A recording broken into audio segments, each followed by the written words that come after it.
12. All right. All right, guys. So welcome to another webinar series of the Phone Manager. Basically, we are taking hassle out of the calls by providing the VA solutions. This is a venture between Reserve Solutions and a few other companies that we've sort of put together. The topic for today is email marketing to win new clients and activate past contacts. The topic sort of speaks for itself. And just before we get started, for anyone who's new, my name is Alexei Kulishov. I'm the host. We're a Google partner agency and have been running a digital marketing agency for quite some time. This year, actually next month, it's our 15th year in business. I also consider myself a serial entrepreneur because I run other businesses as well, where I implement a lot of my learnings from the marketing side of things and other things that I've learned along the way as well. I also do a fair bit of business coaching and consulting, and I'm also an author. I'm actually working on my second book at the moment. With the Phone Manager, I guess the service itself is all about virtual assistant. We find virtual assistants that take care of incoming calls, booking quotes and appointments, marketing campaigns in terms of coordinating the whole thing, doing customer follow-ups and providing customer service as well as Google reviews. That is a very brief summary of what Phone Manager does.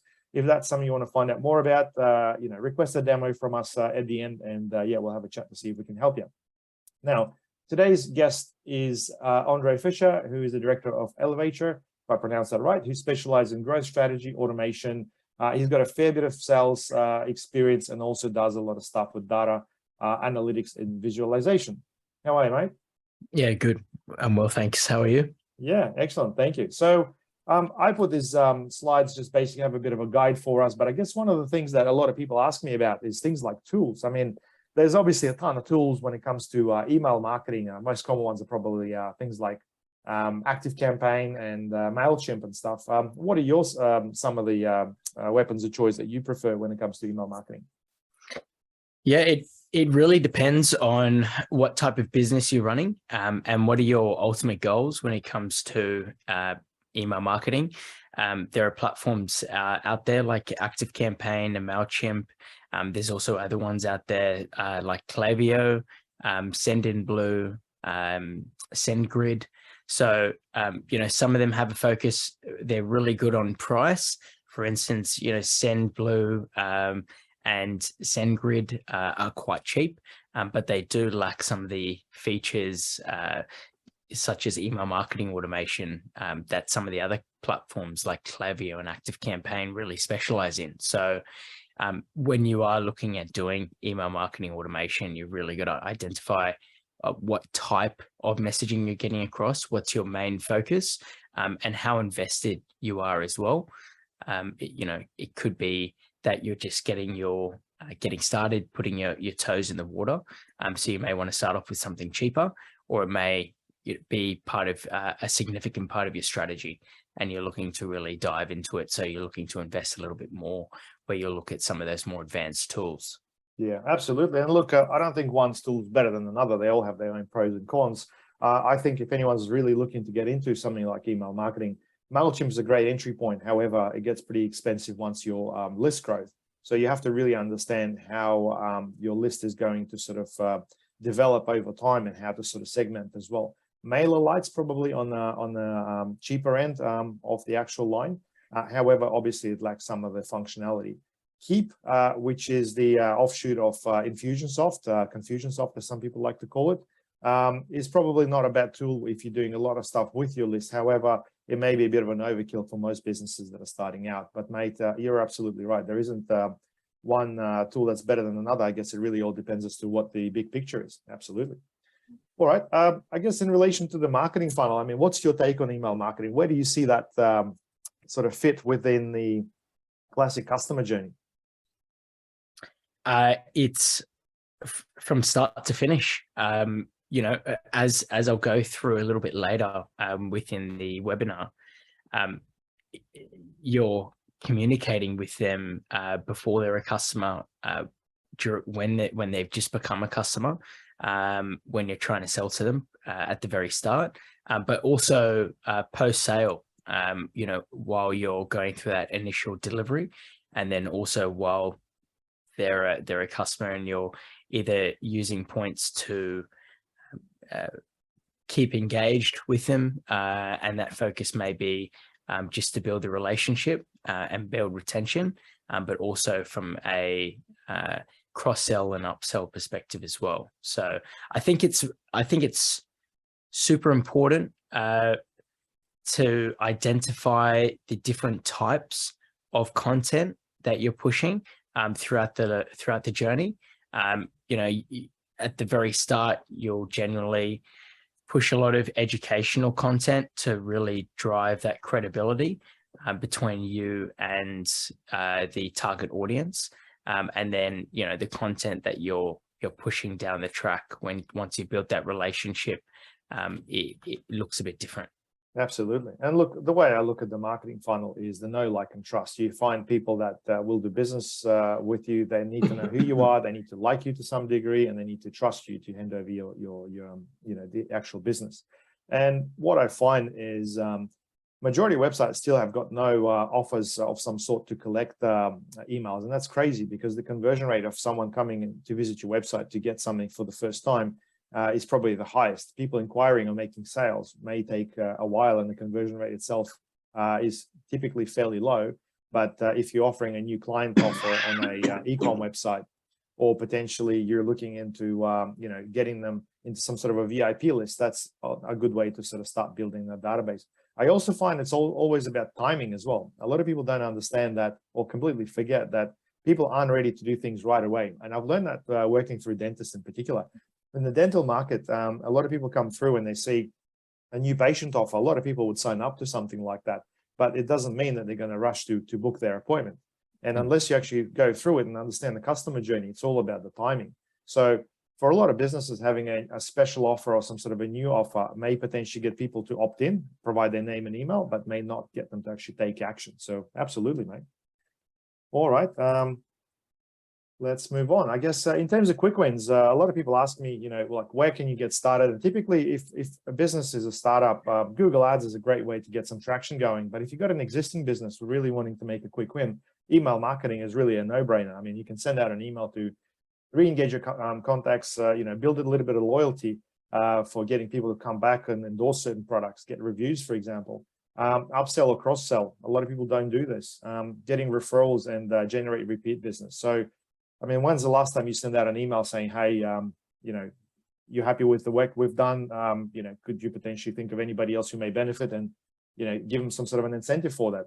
I find that on average, a database of about 500 to 700 people can easily generate 5 to 15 sales every single month if you approach those people from the perspective of educating them on what it is that you do, or new products that are coming up. Have an offer around that, and most importantly, have a call to action. So that's just a simple recipe. Have you got any quick wins, Andre, that you may potentially share with our audience today?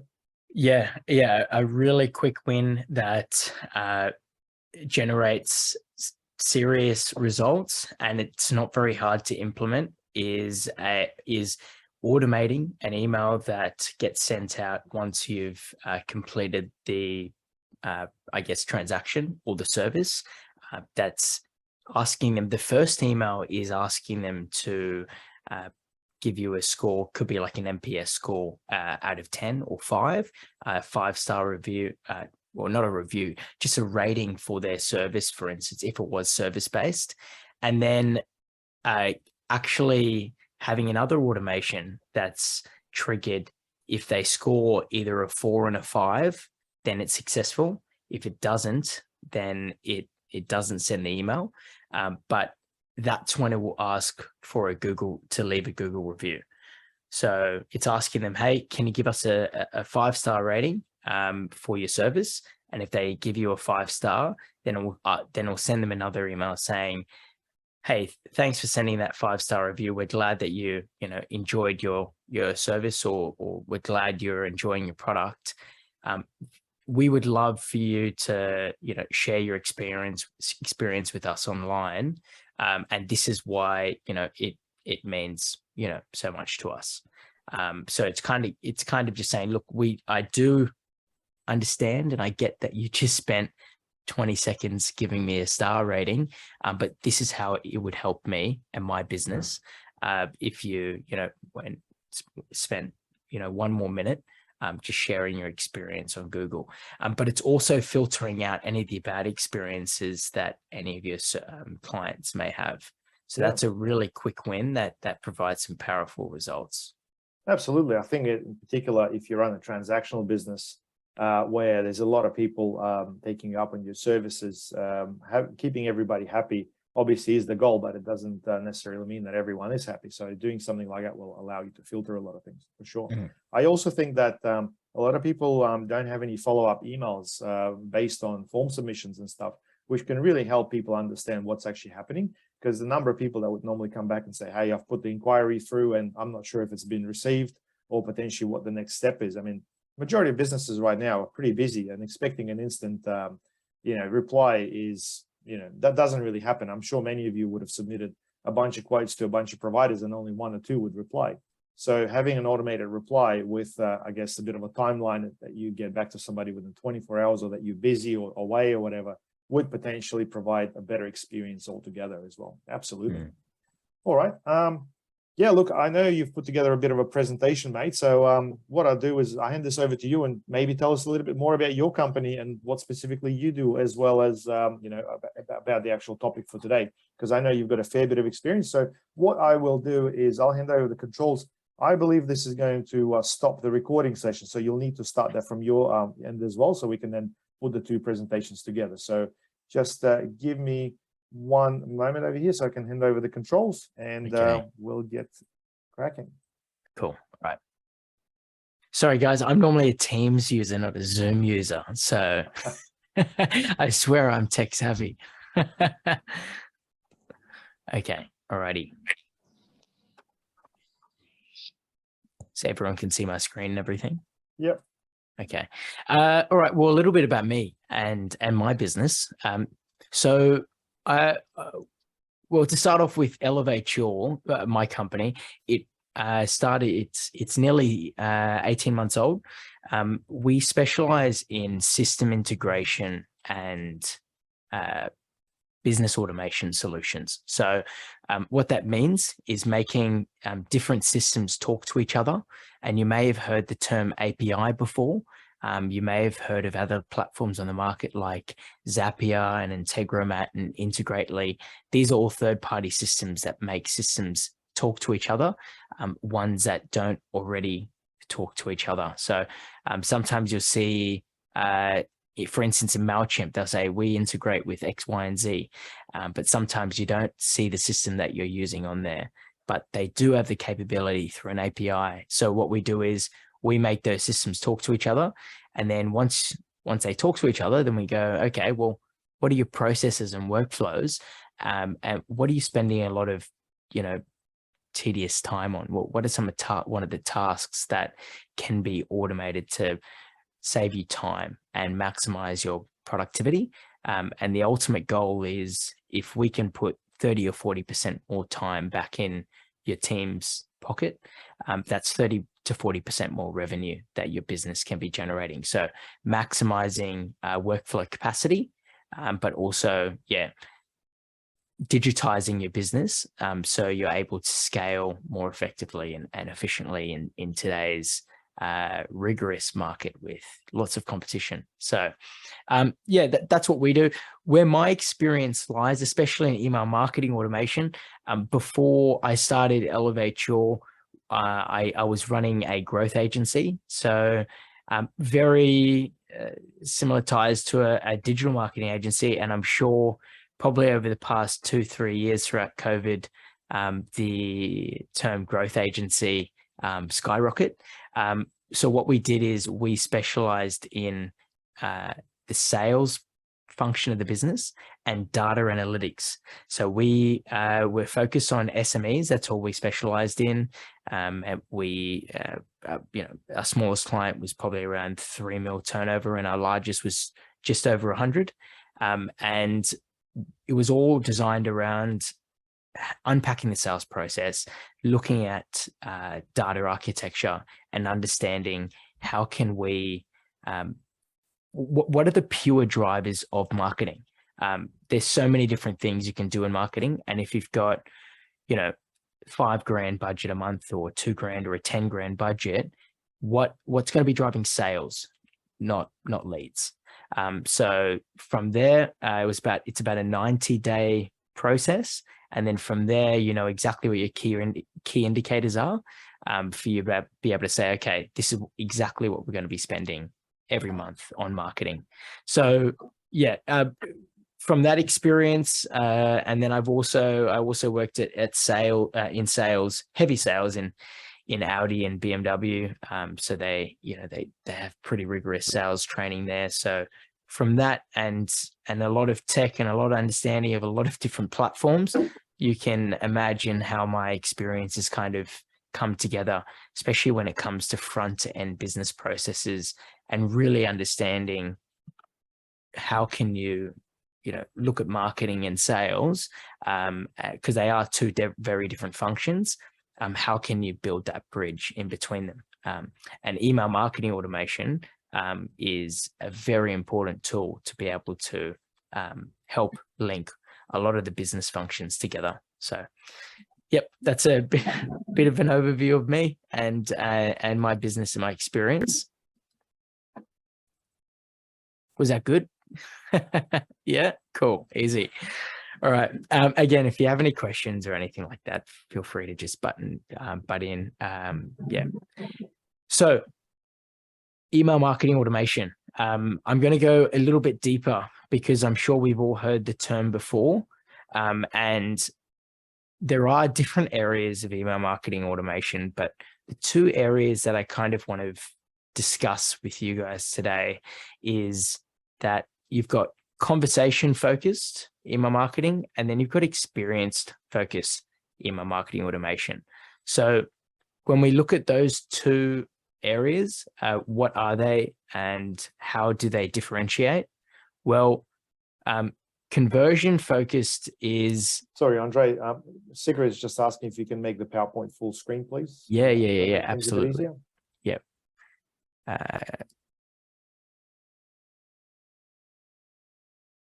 Sorry, there's a present button. Hit slideshow in the top right.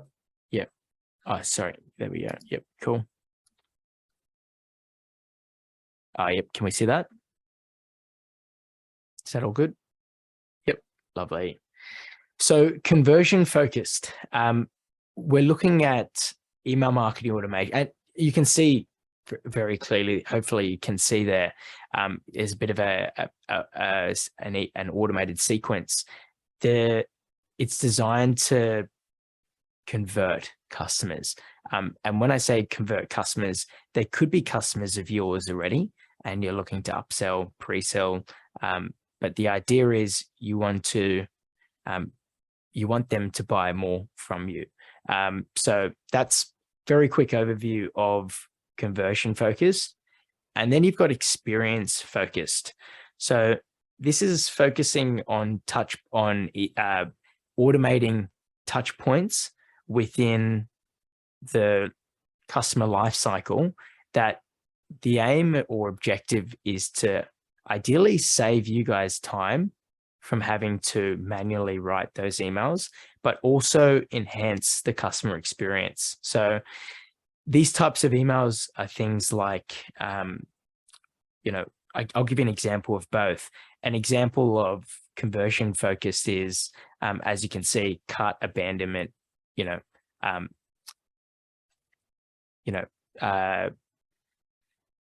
here's a 5% discount if you purchase in the next 24 hours, right? But an experience focused email is something like, hey, welcome to our company. These are the next steps moving forward. Or a typical email that we'll all get is, thank you for raising your support ticket. One of our team members will be in contact in 5 or 10 minutes. Now, where email marketing automation comes into play, when you really want to take it to the next level, is how are you personalizing this type of content? So it's not about just sending, these days, it's not about just sending that automated email to say, we'll be with, thanks for raising your support ticket. We'll be in contact in 24 hours. It's thanks for raising your support ticket for X or about this product. These are some of the FAQs that are related to that product or service, or the ticket you've raised, or these are the steps involved for doing X, Y, and Z. And it kind of gives your clients a little bit more value add that, again, will enhance the experience. So does that make sense? Yep. Cool. I'll go ahead with, yeah, heads.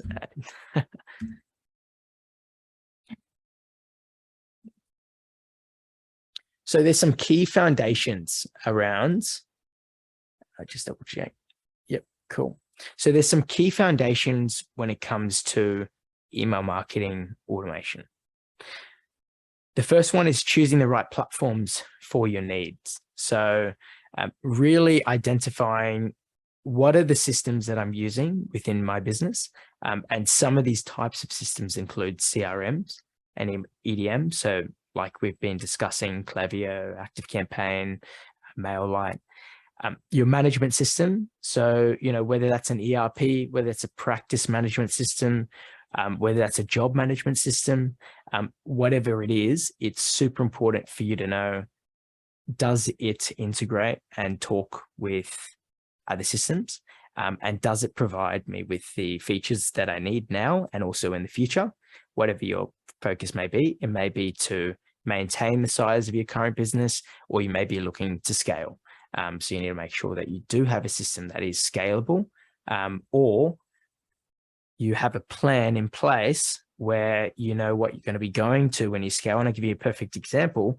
In the trades industry, generally a lot of, smaller, trades businesses will start off with ServiceMate. But as they grow, it's generally quite a frequent transition to then transition to SimPro when they get, a bit bigger and they get, maybe 6 or 7 or 8 trucks on the road, right? So understanding what's that process, and then also, your accounting as well. So the reason why I'm talking about platforms with email marketing automation is because, you want to be thinking about, well, throughout the entire journey of the customer, you're going to have so many different touch points, and you've got so much different data between those systems. You're going to want to understand, okay, how can I automate email communication by pulling information from all these different systems? So yeah, choosing the right platforms for your need is a key foundation. The next is integrating your platforms. So understanding what platforms do I have that it is going to talk to each other. And when I talk about native integrations, it's basically a plug and play. So when you go into MailChimp, for instance, or ActiveCampaign, you can just go, integrate, type in your username and password via that platform, and they start talking to each other. This is really useful because you don't have to pay for anything. Generally, when they don't integrate and you've got to go either through a custom API or through a third-party integrator like Zapier, there is an external cost associated with that. But yeah, the API route is a little bit, more of an investment, but more customized. But, going down the route of Zapier or, Maker or Integromat, for instance, isn't overly expensive. So a lot of platforms these days will have at least the possibility to do a third-party integrator.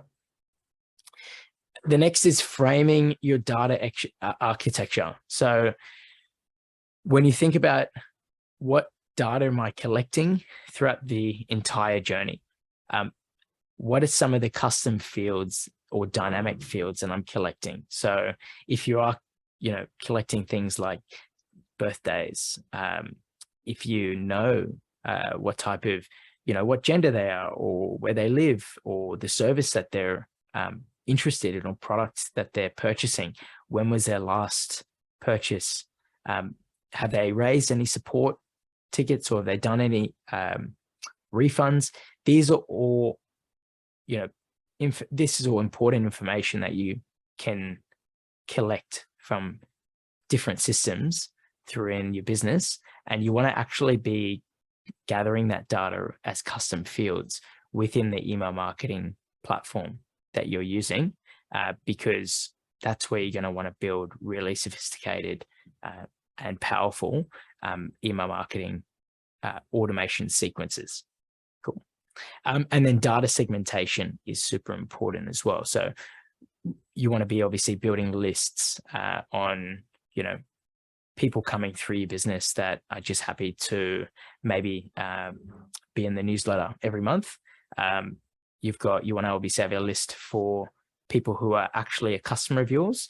And then you may break down your list even further to, products or services that they purchased.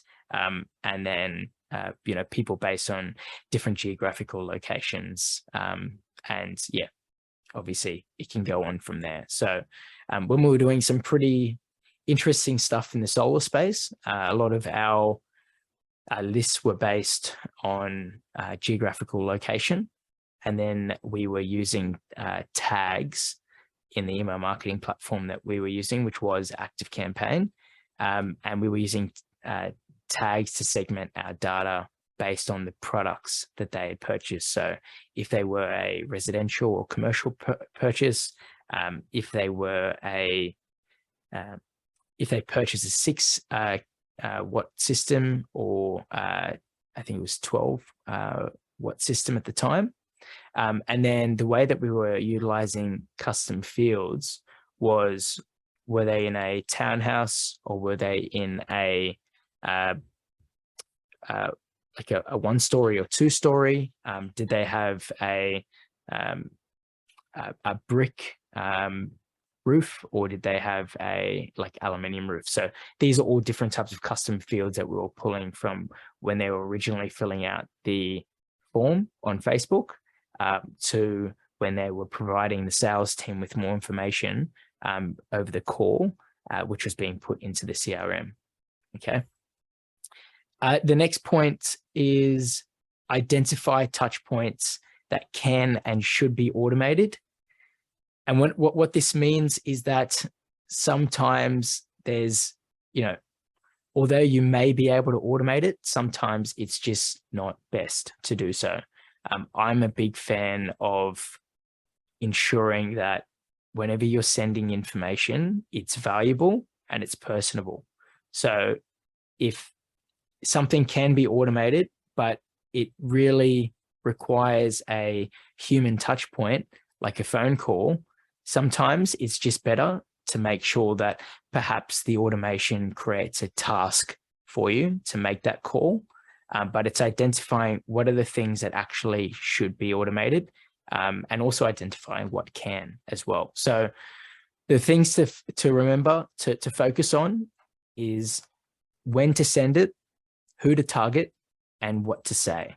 Every single thing that you put in an email, it doesn't have to be a lot of content, but it has to be valuable content, and it has to actually speak their language.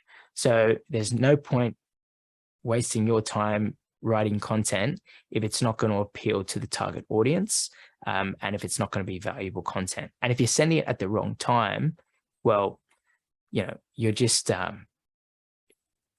wasting your time. So that's a really important part of those key foundations before you really get stuck into it.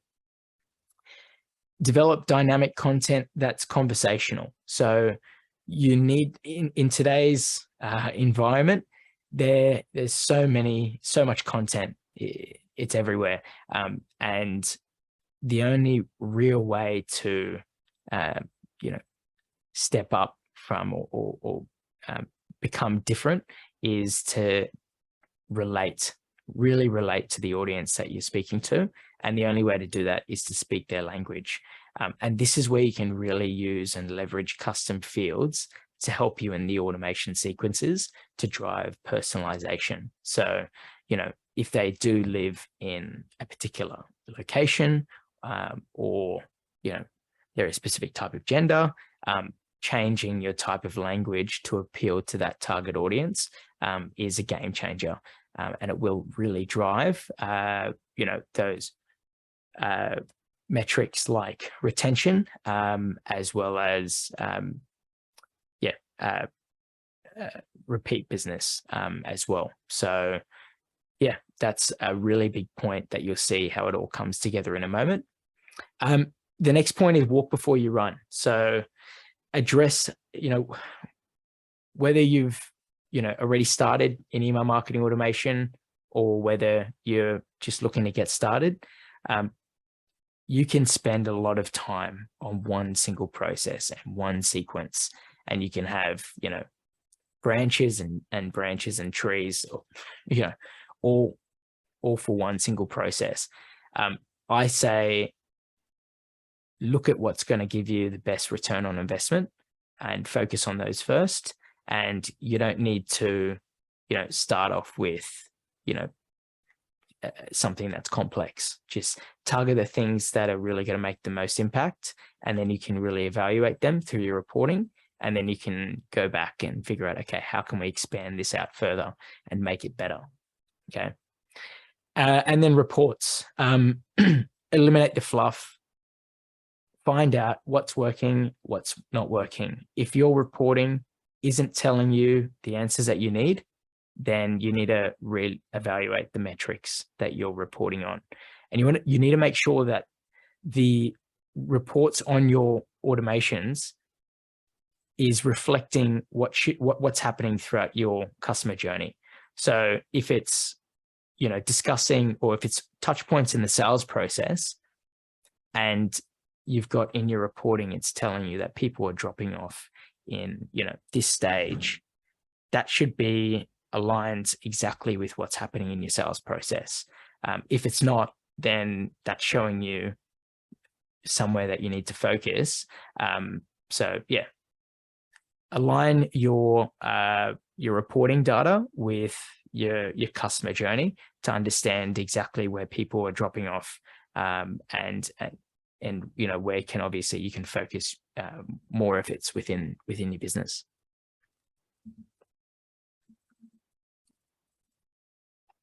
Yeah, well, that totally makes sense. And what I like in particular about Active Campaign is got a lot of recipes as well that describe some of these journeys as well.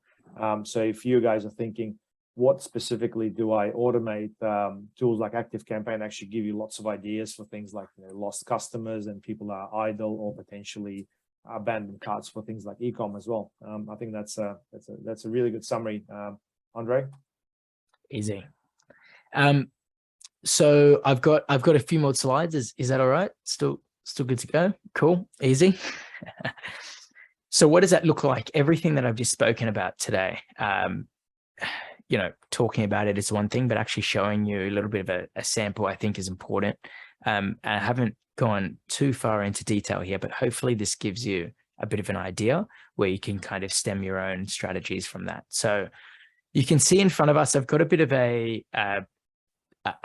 map, a workflow map. And you can see up the top there, I've got, new website lead. Then I've got in there, send welcome email. And in this particular process, this is for a financial service provider. They want to actually review that lead and figure out, okay, would we actually like to accept them as a lead or not? If they do accept that lead, then it will go and send an email that's automated, requesting them for a booking link, or sending them the link where they can book a time with them on Calendly. And then when that new Calendly booking is done, then obviously sends an automated email asking them to please complete a pre-meeting onboarding questionnaire, and that's done through Jotform. So, and then when the Jotform is done, then they obviously get a confirmation email that's automated, as well as that data being put into their financial management system, work sorted. So that very quick flow at the very start of the lead gen process, that's just incorporated with email marketing automation. It's just incorporated 4 different types of platforms: your website, WordPress, your form builder, Jotform, Calendly, and then your management system. In this case, in the financial sector work sorted for advisory firms. So this is talking about identifying and displaying those 2 points, choosing the right platforms for your business, and then identifying the touch points. So I'm sure you guys all know the process within your business, and you follow a process, but do you have that actually mapped out on, whether it's done digitally or whether it's on, pen and pad? It's super important to sit down and make sure, okay, what is the journey that my target audience or our customers are going through? And, if you have different products or services, what are the experiences that lead on from that? And from there, you can really identify where are those touch points, whether it's a call, whether it's an email, whether it's a meeting face-to-face. These are all things that you can identify, and then you can figure out, okay, how can we automate these things? You may meet with them face-to-face, but it could be an automated email sending a reminder, or an automated text, like through ActiveCampaign. You can do text as well, where you're, enhancing the experience to obviously, show the client or future client that you're, looking forward to the meeting, but, also minimize the risk of, them forgetting and not turning up to the meeting. So it's all those kind of things. And that's the value of following this process. This is a typical B2B sales funnel that people would typically execute within the process. And this is what a lot of our virtual assistants are doing. So a lead would basically come through. It needs to be pre-qualified. Then one of the phone managers would talk to that lead for a little bit, just to sort of understand if they're right, and then book a consultation with someone like myself. If you're obviously time poor and you want to speak to quality sort of leads or prospects by that stage, this is the sort of automation that you'd execute. And Calendly is a great tool in case you guys are not using it. Works very well with your calendar, whether it's Google or Office 365 calendar. And yeah, it's definitely changed the way I do my appointments. Excellent. Yeah, definitely. A little tip I can maybe just mention for you guys to consider is that process there where you're doing the initial qualification. I actually, and I do it for myself as well. I actually have an internal sales form that is purely for qualification. So, when I jump on the phone with someone and I've got my list of questions that I'm asking them, I'm putting that information into the form straight away. And it's from that form that's going to segment that data and create all those custom fields that I was just talking to you guys about before. And I'll give an example for, the law firm next door. They do conveyancing as one of their services. And previously, someone was ringing up, yeah, I'm interested in conveyancing work. I'd like a quote. They would, they didn't have a CRM or anything. But now, when somebody calls and they want conveyancing, all they need to do is just click the form link in their browser, and it will ask them, obviously their name and their contact details, but is it a sale? Is it a purchase? Is it commercial? Is it residential? Is it a townhouse or a standard house? And all of these things are actually going to calculate the price of their fixed fee quote for conveyancing. And then the minute they actually press send, the confirmation email that they're getting is sending them that automated email to say, this is your quote. But it's also going, and the automation is also going and creating a task for one of the lawyers to go and follow up. So these are, all from just following that process of mapping everything out.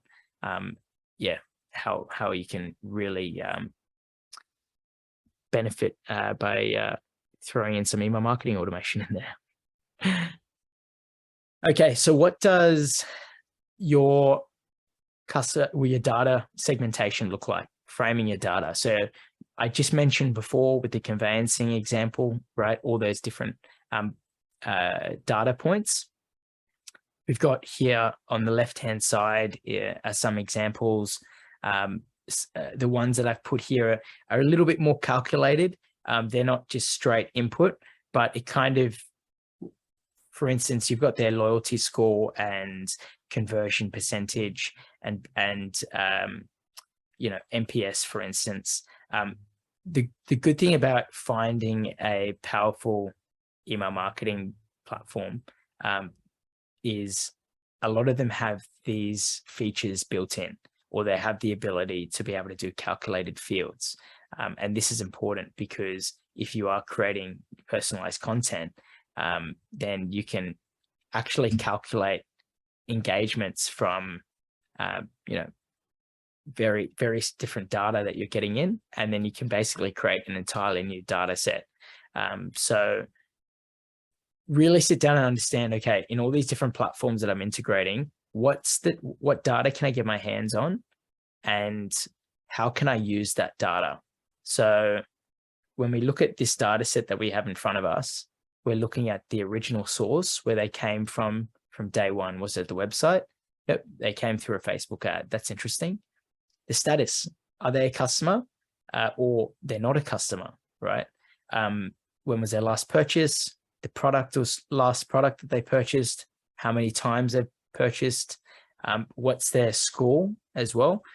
This is a really useful and handy tool based on if you go in, if you're in e-com, for instance, you may want to have an automated sequence that's triggered based on a low loyalty score. On a high loyalty score that rewards them for their work. Or you may have another sequence that's triggered based on a low NPS score to help minimize the risk of churn. Conversion percentage is super important for your reporting to understand, what's their conversion rate? What are they actually getting through when it comes to from a sales perspective, but also from the sequences that they're being enrolled in. Are they actually converting and successfully going through all of those automations, or are they dropping out? So hopefully that gives you a bit of an idea of some of the types of data points that go a little bit beyond age and gender and location. Another thing I also suggest is, I'm sure you may or may not have different persona types within your business because you may have 4 different types of people that will buy one of your products, right? So I like to actually create different persona types, and this could just be a drop down, for instance, but you can actually go and create different email marketing sequences, or even have it as a trigger, or add them or enroll them in a particular list based on the type of person they are. So again, that when it comes to messaging and conveying, what you're trying to get across in a language that's related to them, by having a particular type of persona, it would completely change the design of that email. Did you have anything to add on there? Well, I guess way I find that very useful is when it comes to specific customer profiles. So you've mentioned conveyancing. We've dealt with quite a few conveyancing firms, and getting the customer journey, it makes sense once you go through it. It's very difficult to identify that straight away. So this process changes along the way.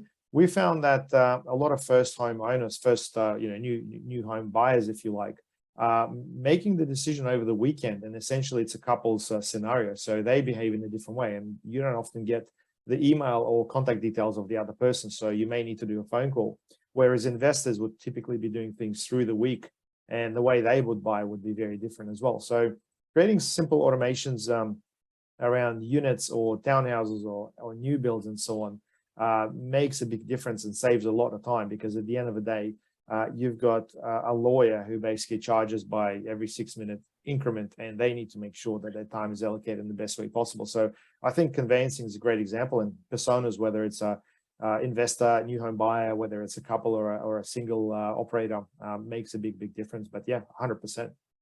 Yeah, definitely. I mean, the the tree that we, or the trees that we kind of branched out in that conveyancing sector is exactly that. If they were a first home buyer, the content, the journey that they were being put on was all based on education, what's involved, things to think of. You're going to need a will. You're going to need an EPA now that you have, you know, a property, which is the upsell and cross sell for a solicitor, right? A lot of firms don't make any money on the conveyance. The general practice where they make their money is their conveyance. Is the will and the EPA. That's where they make their money. So, you know, the journey that a first home buyer was completely different to someone that's purchasing or selling their investment property. Again, yeah, different information, sending information that's valuable and related to them. If somebody's purchasing their third or fourth home and you're sending them information about what's involved in the conveyancing process, it's just something that they're not interested in. It's not valuable content to them, right? So again, it's content where you're wasting your time, and it's not giving any value add to your target audience. Absolutely. And look, another example, because we've got a few trades on the call here, is I've worked with a company that does air conditioning, and they wanted to get the bigger jobs or potentially property management people on board as customers. And as you can imagine, when people are inquiring, you need to qualify and understand exactly who you're dealing with. So initially they wanted to do the big installs for like ducted air conditioning and so on, but they found that it was hard to get the volume of leads coming through. And when they did, routine inspections or repairs, it was much easier to actually upsell them to something like that. So they ended up with either homeowners inquiring about a repair or assessment of the current system, and they could upsell the actual ducted system, or they could basically be getting an inquiry, usually about repairs, from a maintenance property management company, which then sort of grew into ongoing business and a lot of referrals down the track as well. So understanding that customer journey is the key. And I think for established businesses, it's really about sitting down and understanding exactly where those jobs came from and how potentially that customer journey has sort of mapped over the processes that you've gotten. Look, a lot of people do it by pen and paper, but I think if you do enough transactions and ask the questions, hey, how did you hear about us? Who referred you to us? And so on, you'll be able to get that key data as well. 100%, especially when it comes to where you're going to be investing your money when it comes to like ad spend, right? Am I going to, should I be spending my money on, digital Facebook ads or Google ads? If you may find that you're getting your business from a, completely different area where you should be, refocusing some of those efforts to drive further engagement. Or you may be spending too much money in one location. You may want to pull back from that because it's kind of it's going all right, and you can refocus those funds somewhere else to kind of pump somewhere else up. But you're exactly right. Again, I can give you an example in that solar space. We worked with a couple of different solar companies, and primary focus is to get the installation, right, the purchase. But they didn't touch their database, and they had thousands of contacts, customers all over Australia, where they weren't utilizing any follow-up or re-engagement to cross-sell and upsell servicing, right? And it's not something that necessarily most people go for, but we actually implemented a campaign, and it did significantly well and generated an entirely new source of revenue for the business, which enabled them to actually grow pretty well. But that was just an email marketing campaign that we decided to understand what data do you have out there. Okay, let's cleanse this data set. Once we cleansed it, then we implemented a email marketing campaign, and then from the email marketing campaign, we then created people that engaged with that campaign. Obviously, if they clicked on the link, they were interested, which would generate a new lead. And then from there, we created an entirely new scope of sequences that would channel them down not ready, need more information, or yes, I'd like to get my system serviced.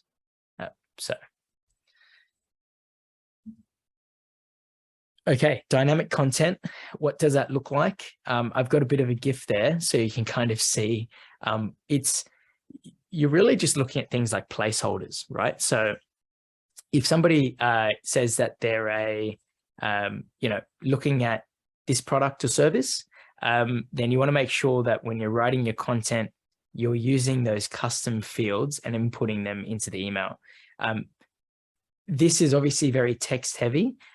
You will find that, platforms like Klaviyo and ActiveCampaign can actually do dynamic images. So I'll give you an example. If somebody had 3 or 4 different items in their cart, and there, you've got a Shopify website for e-com, you would actually be able to show those 3 items in the email. Basically, yeah, that's a perfect example of dynamic content.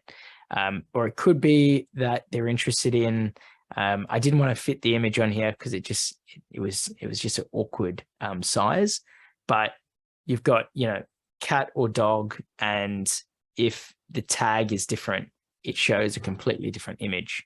So yeah, those are the types of things that you can think about when it comes to dynamic content.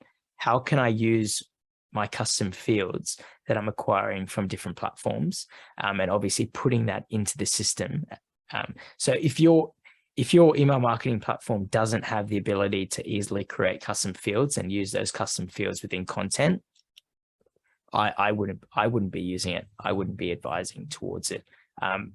Making sure that you have a system that can not only allow you to easily create as many custom fields as you like, but also use those custom fields within content is, a must-have. But generally, when you do get stuck into these emails, you can, use them as placeholders. You can also use, as you can see there, if statements as well. So if they, were a customer already, send the next piece of text. If they're not, send this piece of text. Yep.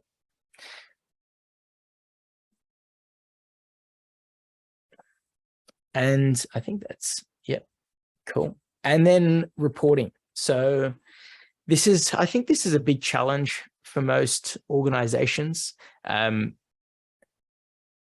Email marketing automation is not a set and forget approach. It's an investment at the start, but the investment never stops.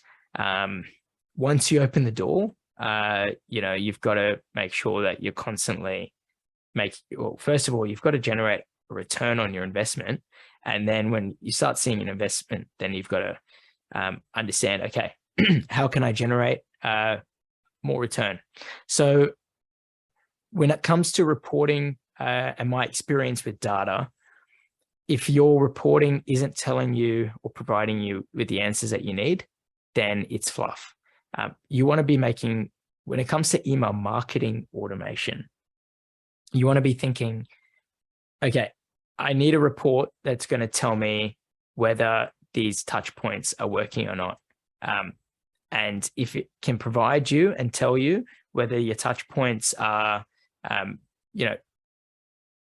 taking people to the next stage of the sequence, or are they dropping out, then that'll tell you whether you need to, rework it or start again or realign it, or maybe you need to change when it's sent or who it's sent to.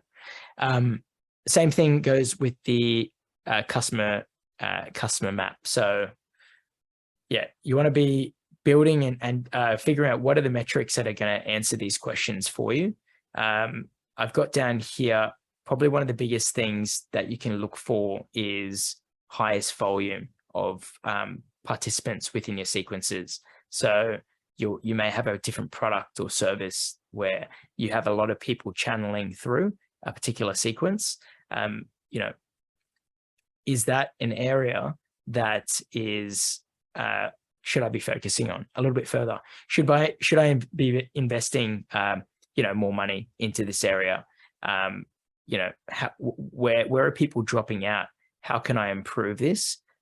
Or why aren't we converting X? So if people are dropping out within a particular stage of the sequence, and they're dropping out at the same stage within your sales process, because remember, the automation should be aligned, then that's telling you that you've got a problem with your sales process, right? Which is, I think that's fantastic, because it's a direct factor that will pinpoint where things are going wrong. Especially if you're in a service-based where it's heavily focused on a personal engagement, it may require things like follow-up, and you just haven't had the time, but people are dropping out, or they're not replying to any of the automated emails that you're following up. So, could be a problem with a particular stage of the sales process, things like a product demo or anything like that, that kind of gives you the answer that you need, or points you in the right direction at least. And then, probably the main thing is figuring out, is this automation sequence, so not email marketing as a whole, but is this sequence for this particular product or service or target audience generating me a return on my investment? The money that I'm putting in and the time that I'm putting into this particular area, is it generating me, a return? So those are some of the things when you're building your reports and you're looking at all the different metrics. Is that going to answer? Are those questions going to be answered from the report? So, I know that's a very quick overview. There's so many different things I can talk about when it comes to reporting and data. But if you don't know where to get started, ActiveCampaign, for instance, have really good examples of metrics that matter. And if you're looking for a tool that does reporting, I don't know if you ever heard of Databox, but Databox is a really powerful tool that integrates with, ActiveCamp, or all your EDMs and your CRMs, but it also integrates with Xero, it integrates with, Shopify and HubSpot and all these different systems. So you can create online dashboards for your reporting, drop and drag. They basically give you the most popular metrics for what you're after. And you can have all your different systems reporting within, one or two or three different dashboards. So that's a really handy, useful tool that you can, consider for your business. And that's pretty much it. That's my overview and my key foundations that you should be focusing on when it comes to email marketing automation. Excellent. Well, mate, since you got the presentation, so we don't lose any more time, if you want to just drive through to that quote. Yeah. Mate, obviously there's a lot of content. I would encourage if you guys are interested in automation, understanding that process a bit more, getting in contact with Andre. The quote that I've put together is, if social media is the cocktail party, then email marketing is the meetup for coffee, the original one-to-one channel. And I would highly agree with that. I think a lot of people underestimate the power of email marketing, and email marketing works very well to have that personal conversation. Social media, on the other hand, really just creates that tea room of people wanting to have a massive chat. Andre, that was awesome, mate. You've touched on a lot of different touch points. I think there's a lot of stuff that really probably would require a separate webinar to go through things a lot more. I think everyone has a vague understanding of the customer journey to some degree based on their own experience. However, I think if you were to sort of nut it out and try to understand what are some of the milestones or touch points within that process, you'll be able to create some automations to save time, get better data, or potentially be able to win more clients based on the fact that things are falling through the cracks. And you may not be able to reach people through a simple follow-up call. You may need to do a couple of things as well. If you want to click along, mate. Yep. With I guess Fund Manager itself, we find that a lot of people have got some of this process in place, some don't. If you need that help with tools, content, or execution of the actual processes, or systems and processes to start with, or lead management as the leads come through, reach out to us. We can book a demo.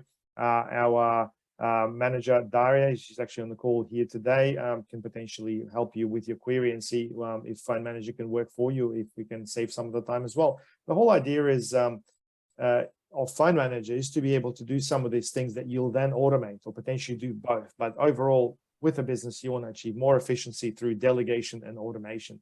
And I think Andre is a real expert when it comes to these things. He's given us some examples of automation that he's done, but look, there's so many things that can be done in so many different ways in relation to marketing, sales, the operational side of things, and accounting as well. If you're able to resolve, let's say 10% of the problems in each one of those areas, I think your business will very quickly double.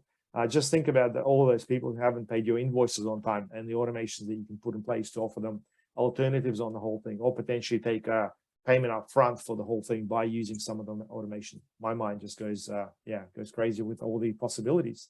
Click along, Andre. Yep. So questions time. I know that there's been a couple of questions. Joe, you've raised a question earlier today, if I can just find it. Okay, you're asking about tools to automate direct mail into marketing systems like Keep, mate. Do you want to elaborate on that? So with different stages of the process, you might want to incorporate sending some stuff out in direct mail. It'd just be good. I know there's tools like that are available in the US market that integrate directly with like Keep and stuff, but they just don't, because I think it comes down to probably population and stuff in the Australia. It's not as big a market, so that it hasn't been made available outside of the US, or maybe it's just the US and Europe. But trying to get something that you can integrate into your your process or your campaign, where you can automate having a direct mail integrated into it. Do you understand? So you're talking about classic direct mail, as in like letter in the box as a part of it? Is that what you're saying? Or you wanting to use direct mail as the approach to do your copywriting around the actual campaign?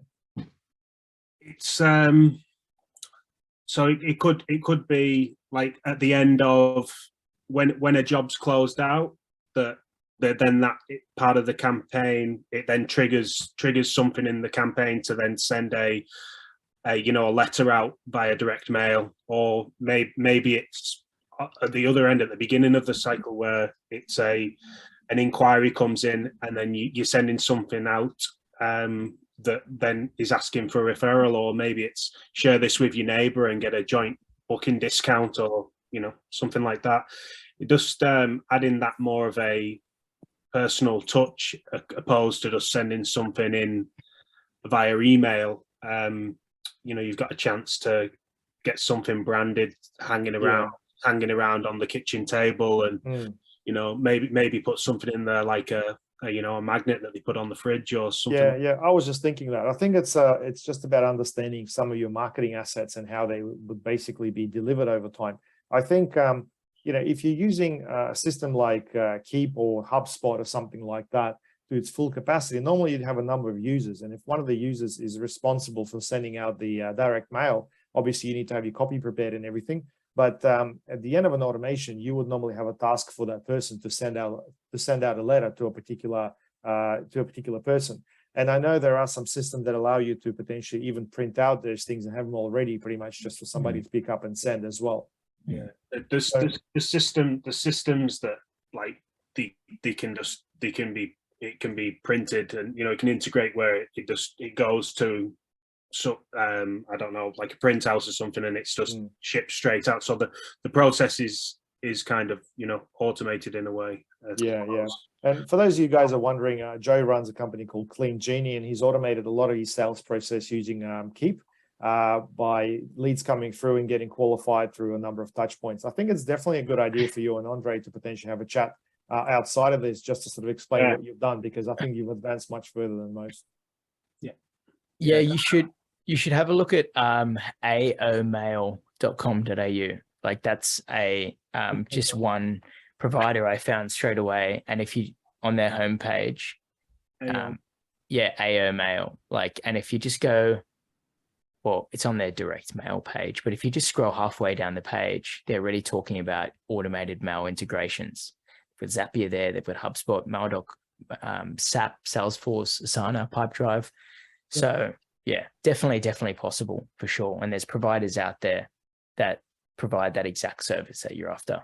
Okay, in the Australian market? In the Australian market, yeah. It may not be very cheap, again, because the volume's not there, but I know there's definitely providers out there doing that. I've seen Click Send as well, is one that seems to do it. It's just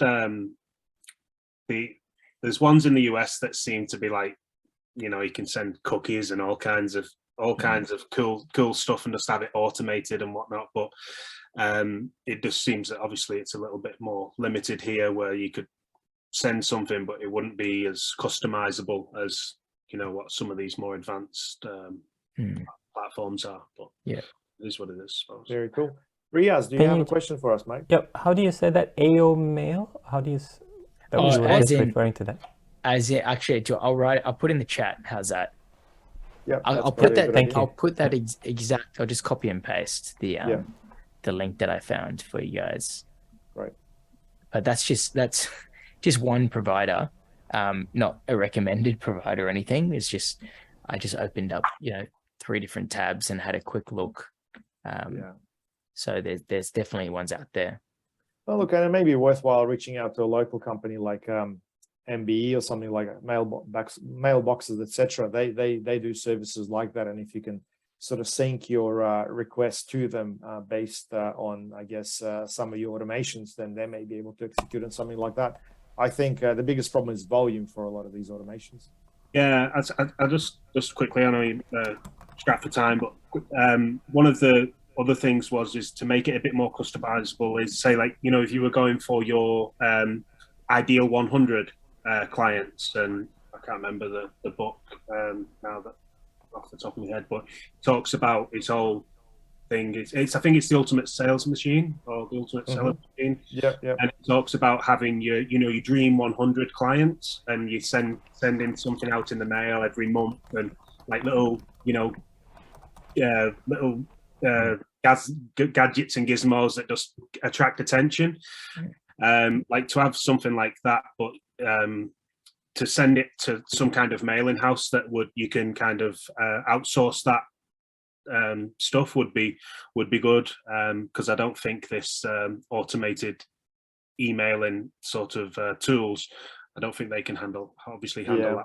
Well, on that topic, the whole Dream 100 is a great concept, and if for those of you who are not familiar, it's definitely worth looking into something like that. So it's about identifying your 100 top referral partners, for example, to start with, and then potentially befriending them through inviting them for coffee, sending them a gift, and so on and so forth. And these are the people that potentially will have business that you're after before you. And then it's about having that ideal 100, which is your ideal customers that you basically want to target as well. And then seeing if your Dream 100 may have that customer beforehand as well. It's a pretty powerful concept, but overall, a lot of the time we do these things, in a very natural way. But if you do it strategically, you'd be surprised at how many people actually connected through some of the peers. In fact, on this call, I know Andre is connected to a few people within the Brisbane Business Hub. And in fact, he's on the panel of speakers there as well. So yeah, small world, lots of connections. Cool. Do we have any other questions, guys? I can see Glenn is listening and potentially analyzing all this. So, mate, have you got any questions for us in relation to email marketing or automation? I know obviously you've been in business for quite some time. Do you see any of this being applicable to what you're doing? I'm in the middle of changing. So I'm going through, what would be the word for it? Reassessing, I guess, how I work and that sort of thing. So, yeah, some of it I'm sort of doing at the moment. I'm going through the process and I'm seeing how that goes first before I try anything else new. As you said, take small steps. The only thing I made a note of earlier was you mentioned the program which we use as Service Mate. Oh, yeah. the biggest problem I have with that is it's Apple friendly. So Yeah. great for me because I've got an Apple phone. But anyone who comes on board who has Android, they struggle with it unless they go out and buy themselves an iPad or something like that, or I give them one. Yeah. Is there any anything there that would integrate a third party, as you said, integrate Not, I mean, ServiceMate to Android? not on that level. And I know exactly like what the platform, and unfortunately not, because the things that you would be using the platform for, you would have to, I mean, that's where your functional requirements come in, and understanding who's using your system and figuring out whether you're going to have to change, because you wouldn't be able to do a third party for what you need to do.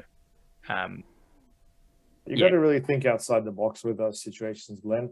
I think the best I've seen people get away with, ServiceMate not being compatible with Android is to integrate that with Google Calendar to at least be able to push some of the key appointments and stuff with, address and some of the key details, but then you lack the rest. Obviously, we were talking about that last week. So yeah, that's right. But unfortunately, I'm not sure why they've done it like that. They've just chosen, Apple. Maybe they get a kickback for selling, I don't know, Apple phones or something like that. But that's a pretty silly decision.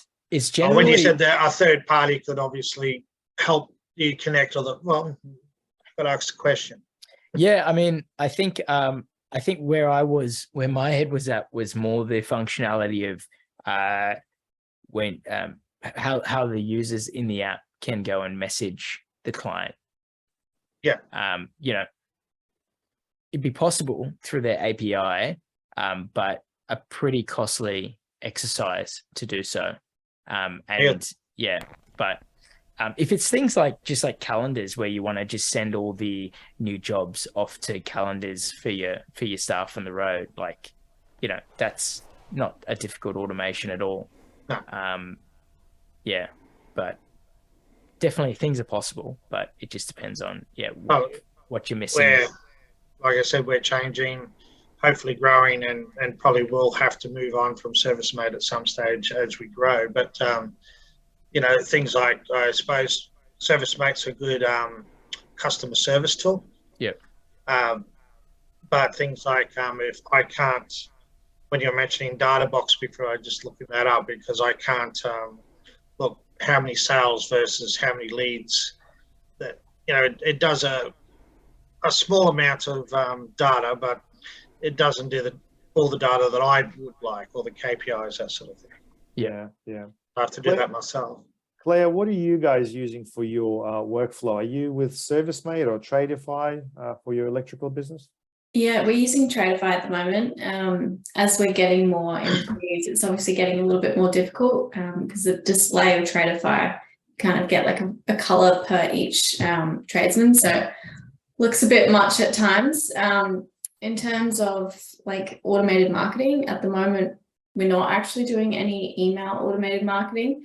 We've used a software called Cellcast, which is basically like, you can just populate into a text or an email and it sends it through there. It's a little bit expensive though. So yeah, we are actually looking at getting something else and moving on to a different couple of softwares for both our scheduling and customer follow-ups and just your general flow of getting a new customer in. So yeah, it's a little bit in the process at the moment.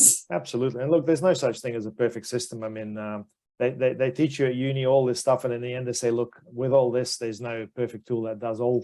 Essentially, you have to customize and choose something that actually works for your processes. I think there's a lot of stuff you guys can do in relation to email marketing to reactivate your database and potentially win some more opportunities, and also educate people about the other avenues as well. Because I know the owner of the company personally, Jason. He started off as an electrician, then he reached out into the carpentry, and now he does all the other services that sort of complement a lot of the jobs as well. So that's obviously quite complicated from a systems and customer journey perspective, but on the other hand, there's a ton of opportunities as well. So great. Yeah. Yeah. Cool. All right, guys, do we have any final questions before we wrap up? Excellent. Well, Andre, if you want to click along, mate, next month, what we want to do is touch on the system side of things. So we obviously partner with companies like Tradify, Geo, ZenMate, which operate a whole bunch of different systems. And next month, what we want to do is go over the system side of things to provide a little bit more guidance around some of the key processes that run the business and some of the systems that we use to help our customers grow their businesses. So don't miss that date, put it in your calendar. Oh, I think I've missed the actual date itself. It's the 21st, which is going to be the Wednesday. I guess I was basically just playing with the slides last night. And yeah, Andre, if you want to keep clicking along, if you got any questions, please feel free to reach out to me directly. That's my email and my Facebook and Twitter account. And Andre, what's the best way to reach you, mate? Well, you can just reach out to me via LinkedIn. That's one way, or I'll just bring up my website. Yep. And I'll just bring it on the screen. Elevate. If you want to just chuck it in the chat, mate. That's yeah, that's yeah, cool. And what I'll do afterwards is I'll send out an email to everybody who's registered for the event with the details and your contact details as well, in case you guys want to have a chat to Andre. Cool. All right. Fantastic. Thanks, everyone. Thanks, guys. Thanks for jumping on the call. Hopefully you've learned something interesting. It's a huge topic, all this email marketing stuff, and automation is even bigger. But guys, if you tap into it, you definitely will see the benefits in the long run. And look, saving 20, 30, even 40% of the time due to automation and delegation of the processes is absolute gold. In case you want to see a real example, get in contact with Joe. Go to cleangenie.com.au, fill out one of the forms, and you'll be amazed by the amount of automation you're going to get through. And we'll probably end up working with Joe because he's actually a pretty good salesman as well.